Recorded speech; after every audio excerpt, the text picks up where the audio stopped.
이날은 여호와께서 정하신 것이라. 이날에 우리가 즐거워하고 기뻐하리로다. 여호와여, 구하옵나니 이제 구원하소서. 여호와여, 우리가 구하옵나니 이제 형통하게 하소서. 아멘. 은혜로우신 하나님 아버지, 저희들에게 거룩한 주일을 허락하여 주시니 감사합니다. 오랜 기간 동안 주의전에 나오지 못하고 가정에서 예배드리며 각각의 처소에 서 있었지만 이제 때가 되어 주님의 전에 나와 함께 예배하게 하시니 감사합니다. 오늘 거룩한 주일 함께 모여 예배드리는 우리들에게 주님께서 주시는 은혜와 축복이 넘치게 하여 주옵소서. 이 시간 오직 주님만을 바라보며 평안한 가운데 예배하게 하옵소서. 예수님의 이름으로 기원하옵나이다. 아멘. 사도신경으로 우리의 신앙을 고백합니다. 나는 전능하신 아버지 하나님 천지의 창조주를 믿습니다.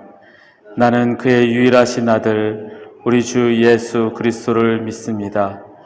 그는 성령으로 잉태되어 동정녀 마리아에게서 나시고 본디오 빌라도에게 고난을 받아 십자가에 못 박혀 죽으시고 장사된 지 사흘 만에 죽은 자 가운데서 다시 살아나셨으며 하늘에 오르시어 전능하신 아버지 하나님 우편에 앉아 계시다가 거기로부터 살아있는 자와 죽은 자를 심판하러 오십니다.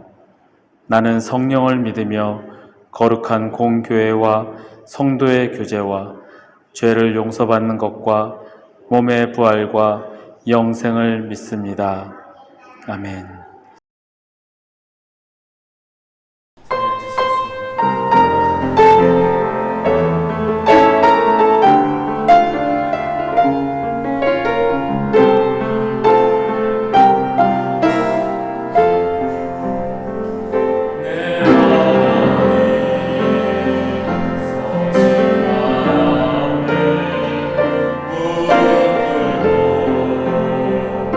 경배하리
하나님 감사합니다. 주님을 찬양하며 예배하는 자리로 불러주시고 주님께 예배하게 하시니 감사합니다. 하나님, 늘 우리가 주님을 찬양하며 주님을 예배하는 예배자로 서 있게 주님 인도하여 주옵소서. 우리의 마음이, 우리의 시선이 오직 주님만을 향하며 주님께 예배함으로, 주님과 교제함으로 이 세상을 살아감에 있어 주님께서 주시는 평안과 위로가 있게 하시며 주님께서 지켜주심으로 말미암아 이 땅에서 승리하며 살아가는 우리가 되도록 주님 인도하여 주옵소서.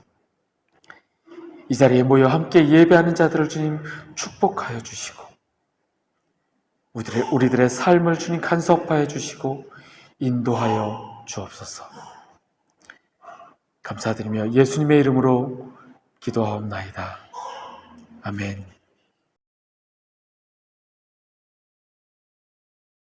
오늘은 이사야 58장 13절에서 14절의 말씀을 함께 나누려고 합니다. 제가 봉독하겠습니다. 만일 안식일에 내 발을 금하여 내 성일에 오락을 행하지 아니하고 안식일을 일컬어 즐거운 날이라 여호와의 성일을 존귀한 날이라 하여 이를 존귀하게 여기고 내 길로 행하지 아니하며 내 오락을 구하지 아니하며 사사로운 말을 하지 아니하면 내가 여호와 안에서 즐거움을 얻을 것이라. 내가 너를 땅의 높은 곳에 올리고 내 조상 야곱의 기업으로 기르리라. 여호와의 입의 말씀이니라. 아멘. 오늘 다시 그때의 마음으로라는 제목으로 함께 말씀을 나누려고 합니다. 혹시 좀비 영화 좋아하십니까? 저는 좀비 영화를 그닥 좋아하지는 않지만 이 좀비 영화들을 보면은 이제 거의 비슷하게 흘러가는 것 같습니다. 줄거리도 그렇고 결말도 그렇고 대부분이 비슷한 것 같습니다. 보통 보면 이렇습니다. 어떤 바이러스에 의해서 사람들이 좀비로 변하게 되고, 그런데 주인공은 뭐 실험 중에 항체가 생겼다든지 아니면 바이러스가 미치지 못한 곳에 있었던 이유로 좀비가 되지 않고 인간으로 살아가게 됩니다.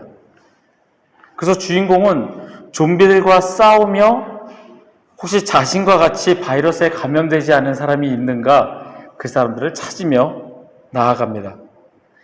그러다가 몇몇의 사람들을 만나게 되고 그리고 좀비들과 계속 싸우면서 가다가 우여곡절 끝에 그 일행 중에 누구는 또 좀비가 되기도 하고 또 혹은 그 주인공이 좀비가 되기도 하면서 그러면서 그 남아있는 이 사람들이 좀비가 아직 되지 않은 그 사람들이 있는 곳으로 찾아가게 되고 그러면서 보통 영화들의 결말을 맺습니다. 이 마지막 순간을 보면 문명은 파괴되었지만 다시 새로운 인간 세계를 만들려는 그 사람들이 모여있는 그 장면이 보통의 좀비 영화들의 결말인 것 같습니다. 제가 왜 좀비 영화를 말씀드리냐면 요즘 상황을 보면 꼭 좀비 영화의 결말을 보는 것 같습니다. 코로나로 인해서 사람들이 강제로 격리가 되고 인간관계가 거의 끊어진 상태에서 다들 살이 확진자가 돼서 나도 모르게 게을러지고 무기력해진 그런 날을 보게 됩니다. 꼭 좀비 같은 모습들이기도 합니다. 그런데 이제 전 세계가 그래도 백신이 많이 공급된 나라들은 위드 코로나로 가는 것 같습니다. 아직 이곳은 확진자의 숫자가 17,000명, 18,000명을 넘어서지만 백신이 많이 공급이 되고 경제도 회복되어야 하고 여러 가지 이유로 인해서 이제는 코로나와 함께 살기로 하는 것 같습니다. 좀비 영화에서 새로운 세계를 열어가며 인간답게 살아가려고 시작하는 그런 결말을 보듯이 우리도 이제는 집 밖을 나가서 식당도 가고 사람들도 만나고 교제하면서 사람답게 살아갈 수 있는 그런 때가 된 듯합니다. 이제 좀 우리도 이제 인간답게 살아야죠. 제가 성경 일독을 마치고 다시 창세기부터 다시 읽기 시작을 했습니다. 말씀을 읽는 중에 하나님께서 제게 감동을 주시는 말씀이 있었습니다. 창세기 2장 2절의 말씀입니다. 하나님이 그가 하시던 일을 일곱째 날에 마치시니 그가 하시던 모든 일을 그치고 일곱째 날에 안식하시니라. 하나님께서 천지창조의 일을 다 마치시고 그가 하시던 모든 일을 그치고 일곱째 날에 안식하셨다. 모든 일을 멈추고 쉬셨습니다. 구약의 안식일이며 지금의 우리가 주일이라 부르는 날입니다. 지금 우리들의 상황을 보면 코로나로 인해서 주일이 무너진 상태입니다. 물론 강제적으로 락다운이 발효가 되면서 교회의 문이 닫혔고 그로 인해서 어쩔 수 없이 온라인 예배로 전환하게 되었고 집에서 컴퓨터로 핸드폰으로 예배를 드릴 수밖에 없었습니다. 아마 처음에는 그래도 예배 시간에 맞춰서 옷을 깨끗하게 입고 바른 자세로 예배를 드렸을 겁니다. 하지만 시간이 지날수록 시간도 점점 지키지 않게 되고 대충대충 옷 입어서 소파에 널브러져서 혹은 밥 먹으면서 예배를 드렸을 수도 있을 겁니다. 설교 드리면 예배 드린 게 다다라고 생각하는 그런 잘못된 생각으로 그냥 1시간 나는 예배 드렸다라는 생각으로 나태해지고 게을러진 우리들의 모습입니다. 이제 우리는 회복되어져야 합니다. 우리의 예배가 회복되어야 하고 우리의 신앙이 회복되어야 합니다. 오늘 말씀의 제목을 다시 그때의 마음으로 라고 정한 이유는 우리가 주님을 만났던 그때의 순간으로 예배를 통해서 주님을 만났던 그때로 다시 돌아가고자 하는 마음으로 이렇게 제목을 정하게 되었습니다. 오늘 말씀을 통하여 주님께서 주시는 음성을 깨닫고 우리 가운데 역사하시는 주님의 능력을 경험하며 말씀대로 살아가시는 저와 여러분이 되시기를 바랍니다. 10계명의 네 번째 계명이 무엇인지 혹시 아실까요? 네 번째 계명. 앞에 들었던 말씀을 생각하면 아마 쉽게 유추하실 수 있을 겁니다. 안식일을 기억하여 거룩하게 지키라. 출애굽기 20장 8절의 말씀입니다. 구약의 안식일을 우리는 주일로 지킵니다. 그러면 주일을 기억하여 거룩하게 지키라. 이 말씀을 우리는 어떻게 받아들여야 될까요? 어떻게 하면 주일을 거룩하게 지킬 것인가? 주일을 어떻게 보내는 것이 과연 거룩하게 보내는 것일까? 이런 질문을 하게 됩니다. 답은 우리의 모본이시며 우리가 닮아가야 할 대상 예수님처럼 행동하는 것입니다. 예수님께서 어떻게 주일을 보내셨는지를 보면 답이 나옵니다. 누가복음 4장의 말씀입니다. 예수께서 그 자라나신 곳 나사렛에 이르사 안식일에 늘 하시던 대로 회당에 들어가사 성경을 읽으려고 서심해. 아멘. 예수님께서는 안식일에 늘 하시던 대로 회당에 들어가서 성경을 읽으셨습니다. 지금 시대의 언어로 해석을 하면 예수님께서는 주일날 늘 하시던 습관대로 교회에 가셔서 예배를 드리셨습니다. 매주 주일을 꼬박꼬박 지키는 것이 쉽지 않습니다. 처음 주님을 믿은 이들에게는 매주일 빠지지 않고 교회에 가서 예배를 드린다는 것이 결코 쉽지 않습니다. 여러 일 때문에 아니면 오랜만에 만나야 되는 친구 때문에 정말 오랜만에 만나는 모임 때문에 주일 예배 한 번쯤 빠지면 안 되나? 이런 얘기를 아마 무수히 많이 들어보셨을 겁니다. 오랫동안 신앙생활을 하시던 분들께는 주일은 교회 가서 예배를 드리는 날이기 때문에 당연스레 여겨졌지만 지금처럼 코로나로 인해서 어쩔 수 없이 교회가 문을 닫고 이런 시간이 지속을 되다 보니 다시 교회로 가서 예배를 드린다는 것이 이제는 귀찮은 일이 되어졌습니다. 그냥 집에서 편하게 온라인으로 예배를 드리면 되지 굳이 교회까지 가야 될까? TV 한번 키면은 오히려 좋은 교회 목사님들, 대형교회 목사님 설교도가 많이 나오는데 굳이 내가 교회까지 가야 될까? 늘 하던 대로 습관처럼 주의를 지키는 것이 쉽지 않지만 우리 마음 가운데 주님을 사모하는 마음으로 예배당에 와서 예배 드려야 하는 것은 당연한 일입니다. 그런데 어쩔 때는 마음에 원하고 좋은 일임에도 매주 꾸준히 한다는 것이 쉽지가 않습니다. 제가 좋아하는 친구가 있습니다. 그 친구를 만나려면 그 친구가 일하는 곳으로 가야 됩니다. 워낙 바쁜 친구라서. 가서 그 친구와 같이 밥 먹고 얘기하고 그러면 기분 전환도 되고 참 즐거운 시간입니다. 그런데 몇 주간 그렇게 하다 보니 꼭 그날 가야 될 것 같은 마음이 드는 겁니다. 그런데 어쩔 때는 쉬고 싶은 마음이 듭니다. 분명 그 시간이 좋은 시간인데 오늘은 좀 피곤한데 쉬면 안 될까? 그런 마음이 드는 게 인간입니다. 몸이 피곤하고 힘들다라고 생각이 드니까 오늘은 좀 쉴까? 하는 생각이 드는 게 당연합니다. 예수님께서는 안식일에 늘 하시던 대로 회당으로 향하셨습니다. 그리고 그곳에서 하나님의 말씀 성경을 읽으셨습니다. 우리에게도 예수님과 같이 주의를 지키는 습관을 길러야 합니다. 예수님께서는 내가 너희와 함께 있으니 매일이 너희에겐 주일이니 안식일을 쉬어도 된다라고 말씀하지 않으셨습니다. 예수님께서도 매주 안식일 날 늘 하시던 대로 습관대로 교회로 향하셨습니다. 피곤하면 안 가는 것이 아니라 습관대로 교회를 향해 가는 마음이 우리에게 필요합니다.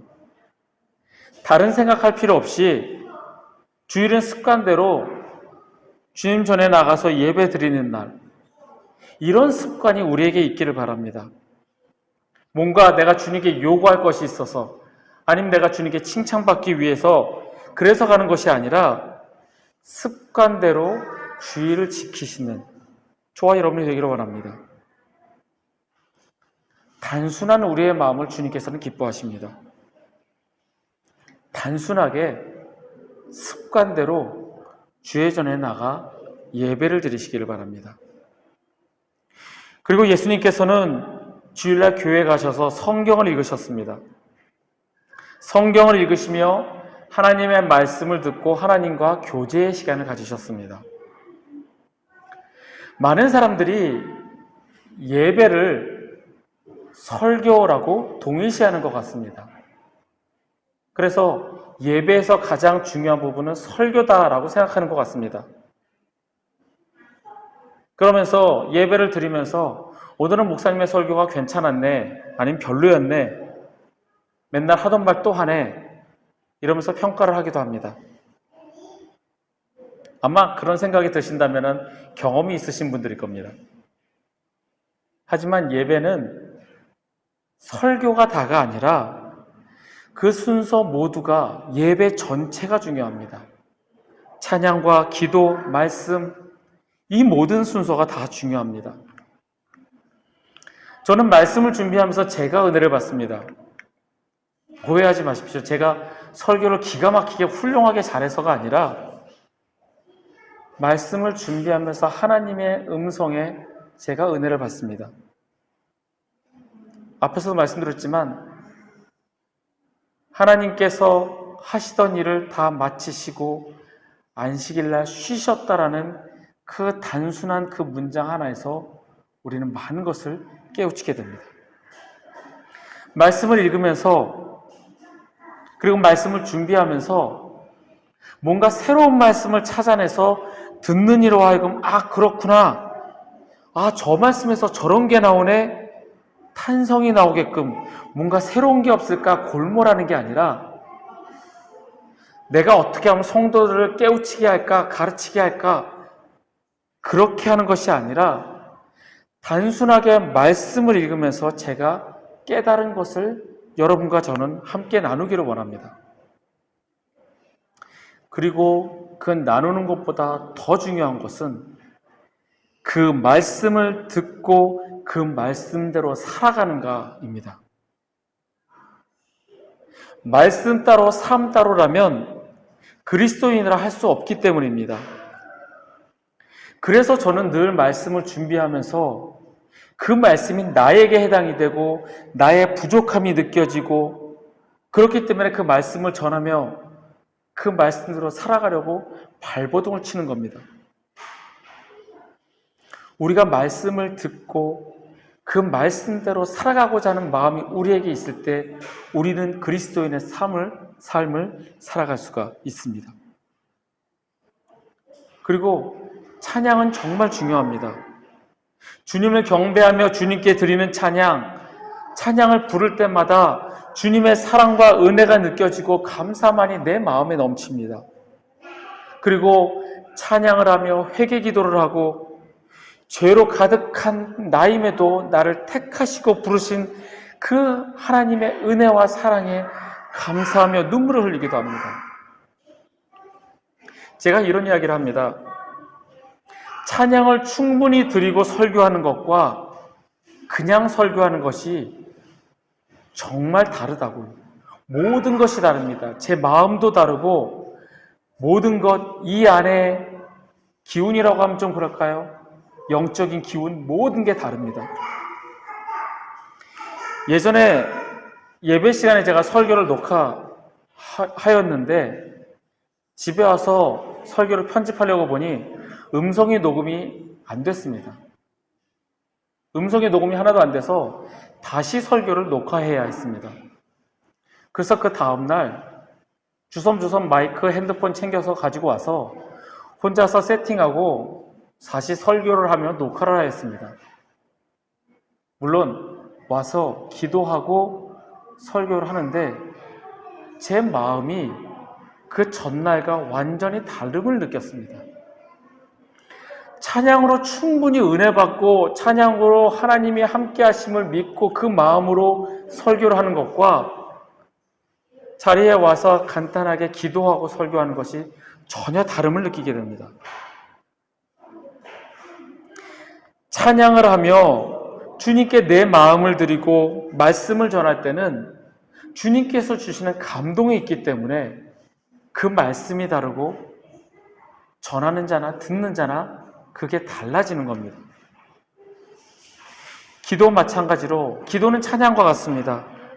찬양하며 주님의 그 은혜에 감사하며 기도할 때 우리는 나의 마음이 주님을 향하게 되고 주님께 기도하는 나를 보게 됩니다. 이렇게 예배는 설교만 중요한 것이 아니라 찬양과 기도와 말씀 그 모든 것이 다 중요하고 이 전체가 예배입니다. 즉 예배는 일방적으로 앞에서 말씀을 전하는 자의 그 말 설교를 듣는 그런 자리가 아니라 예배는 하나님과 교제하는 시간입니다. 앞에서 말씀을 전하는 자를 통하여 하나님의 말씀을 듣고 주님을 찬양하며 주님을 경배하며 주님을 기도할 때 우리는 하나님과의 교제를 나눌 수가 있습니다. 단지 교회에 와서 헌금하고 1시간 잠깐 앉아있다 가는 것으로 주님 내 할 일 다 했어요 라고 여기는 것은 예배를 드린 것이 아니라는 겁니다. 이사야 선지자가 경고하였던 마당만 밟는 자입니다. 이사야서 1장 11절 12절 말씀입니다. 여호와께서 말씀하시되 너희의 무수한 재물이 내게 무엇이 유익하니요 나는 수량의 번제와 살진 짐승의 기름에 배불렀고 나는 수송아지나 어린 양이나 순념소의 피를 기뻐하지 아니하노라. 너희가 내 앞에 보이러 오니 이것을 누가 너희에게 요구하였느냐? 내 마당만 밟을 뿐이니라.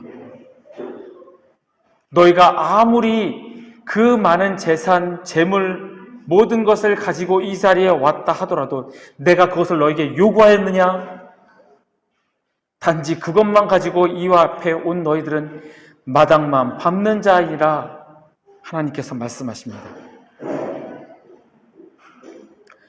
거룩한 주일, 이 예배 시간에 주님과의 교제 시간을 충분히 가지시기를 바랍니다. 주님을 찬양하며 주님을 경배하고 말씀을 통해 깨닫게 하심에 감사하고 그 말씀대로 살아가고자 다짐하며 이 세상 속으로 들어가는 저와 여러분이 되시길 바랍니다. 말씀으로 무장되어 있지 않고 깨어 기도하지 않고 이 혼탁한 세상을 살아간다면 우리는 사단에게 질 수밖에 없습니다. 우리가 이 세상을 살아가며 이길 수 있는 이유는 주님과의 교제로 말미암은 주님이 주시는 능력 때문입니다. 우리의 삶은 하나님과 사람과의 관계를 의미합니다. 우리가 주님과의 관계를 바로 맺는다면 우리의 삶은 참 기쁨이 되고 이 세상을 이길 수 있는 원동력이 되지만 주님과의 관계가 잘못되었을 때 우리는 세상을 이길 수 없고 늘 불안과 두려움이 가득하게 됩니다.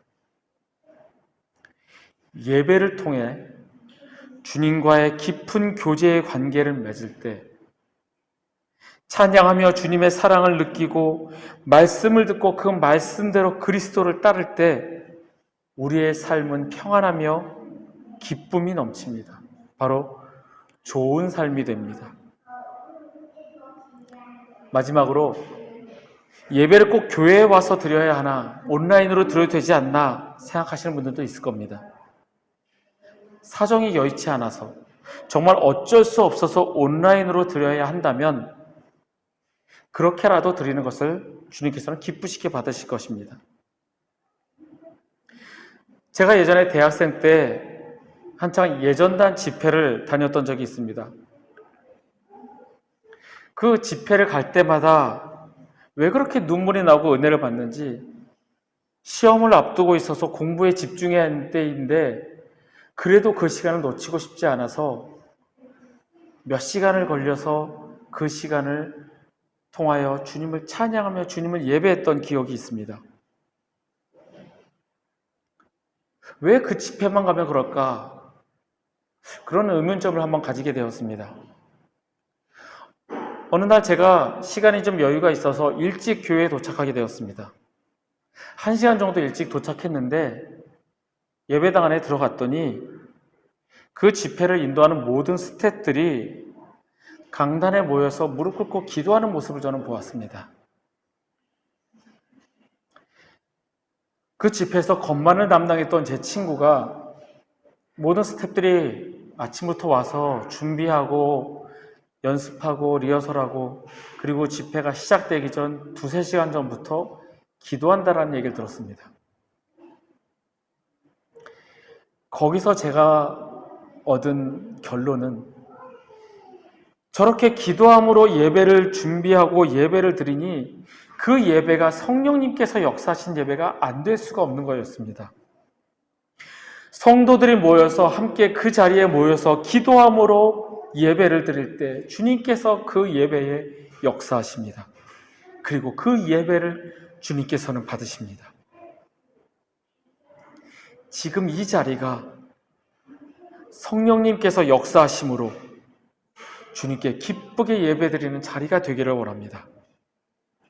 우리의 마음을 위로하시고 감찰하시는 성령님께서 여러분과 저의 마음을 만지시고 치유하심으로 기쁨이 넘치게 하실 줄 믿습니다.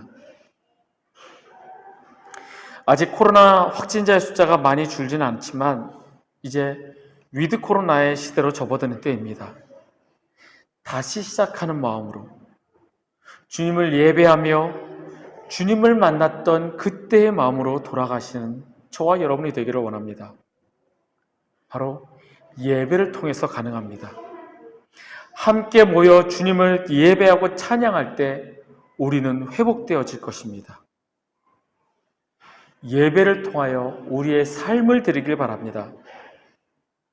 우리의 삶을 드린다는 것은 나의 모든 시간을 주님께 드린다는 의미입니다. 주님께서 허락하신 나의 삶을 주님께 온전히 되돌려 드리시는 저와 여러분이 되시기를 간절히 소원합니다. 함께 찬양하겠습니다. 내 삶은 주의 것. 함께 찬양하겠습니다.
함께 기도하겠습니다. 하나님, 다시 시작하는 마음으로 주님께 예배 드리기를 원합니다. 주님과의 깊은 교제가 있기를 원합니다. 예배를 통하여 회복되게 하여 주옵소서. 나의 삶을 주님께 드리고 오직 주님만 바라보며 나아가는 우리 모두가 되게 주님 인도하여 주옵소서. 그러므로 우리의 길을 간섭하시고 인도하시는 주님을 경험하며 주님께서 이 모든 것을 인도하시고 계획하시고 감을 경험하는 우리가 되게 하여 주옵소서. 여호와는 내게 복을 주시고 너를 지키시기를 원하며, 여호와는 그의 얼굴을 내게 비추사 은혜 베푸시기를 원하며, 여호와는 그 얼굴을 내게로 향하여 드사 평강 주시기를 원하노라. 지금은 우리를 구원하신 우리 구주 예수 그리스도의 은혜와 독생자를 보내어 죽이시기까지 우리를 사랑하신 아버지 하나님의 크신 사랑과 우리 안에 계시며 우리가 말씀대로 살아가도록 도우시는 성령님의 교통하심이 거룩한 주일 주님 전에 모여 주님을 예배하며 주님을 찬양하며 주님과 깊은 교제의 시간을 원하는 우리 회복교회 교우들과 그 가정 위에, 그들의 일터와 그 가정 위에 지금 이 시간 주의 날 거룩한 주님을 예배하며 주님을 찬양하는 전 세계 모든 교회 위에, 우리 조국 대한민국과 이 땅 말레이시아 위에 지금부터 영원토록 함께 하시기를 간절히 축원하옵나이다. 아멘.